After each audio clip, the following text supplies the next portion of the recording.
Hello everyone, my name is Rodina Eladawy and I am PhD student in Department of Mathematics, and today I will talk about my research project. It's predicting sustained attention linear regression. Sustained attention is a current topic of research in the field of psychology because it's difficult for humans to maintain vigilant states for a long period of time. Several factors may contribute to inattentiveness, which may lead to drives getting into accidents, students falling classes, etc. Therefore, it's important to research attentiveness to improve human productivity. In recent experimental reaction time and the probability data were collected from 350 subjects in a 30 minutes vigilance task. So we give the students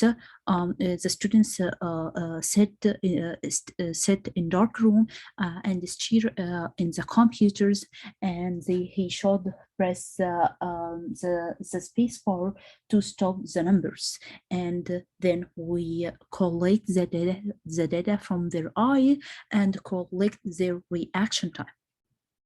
So what we are interested in, we interesting to know how to measure the sustained attention. We interesting to know the relationship between the reaction time and the pupillary data. And we interesting to predict the reaction time when someone is inattentiveness. So if you look about those two graphs, we can see that for the same person, but with different trials. This is for trial 3 and this is for trial 51. And we can see this data have a lot of information about the eye movement. So we need to know what is this information is. So here our data processing, our data is 5.99 gigabytes. The reaction time is target, and we have 6 features. Eye features. We dealing with the missing data. We imputing our missing data by forward fall missing. If you look about this graph, we can see here our missing data. And we do about, we check about the outliers by interquartile range based filtering. Now we need to, the next step to do the linear regressions. After doing the linear regression, we can see here the coefficients. All the coefficient is a high statistical significance. And if you look about the F statistic, we can find this highly statistical significance. But if you look about R square, we find it's near 0, which means we have superior regression, which means we cannot independ about this linear regressions.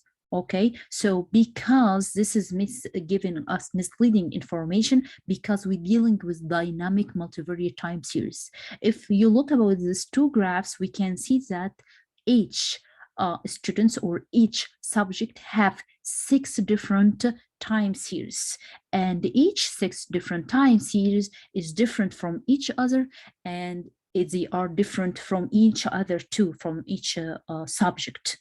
Okay, so now what we need to do in the future. So in the future, we need to include all the 0 phases, because in our study, we're dealing only of the taxation phase, but we should including the zeros phases. And second, we need to build a model that dealing with dynamic multivariate time series and we need to extract more features using TS-Fresh for all 5 I variables. So if you can see here, we extract only feature using TS-Fresh for right pupil. And the last one, we should include in COVID as categorical new features to know what is the reaction time if someone have COVID. Okay, thank you so much.